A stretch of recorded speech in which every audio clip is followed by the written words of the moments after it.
అంతవరకైతే భజన భక్తులు చేయరో అంతవరకు జీవుడు ఈ భౌతిక సంసారం నుంచి ముక్తులు అవరు. మరి భజన భక్తి అంటే భజన యొక్క ముఖ్య అంగము శ్రవణం అన్నమాట. భజన యొక్క ముఖ్య అంగము శ్రవణము, శ్రవణ కీర్తనం అన్నమాట.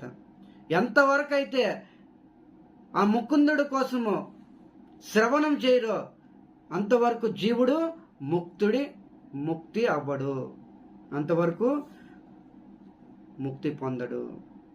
వ్యాసముని సమాధిలో కూర్చొని తెలుసుకున్నాడు అన్నమాట మార్గము. లోకస్య జానతే విద్వాన్ చక్రే శాశ్వత సంహితాం. లోకస్య జానతే, సమాధిలో కూర్చొని తెలుసుకున్నాడు. విద్వాన్ చక్రే, చక్రే అంటే రాయడం ప్రారంభించాడు అనమాట. శాశ్వత సంహితం, శాశ్వత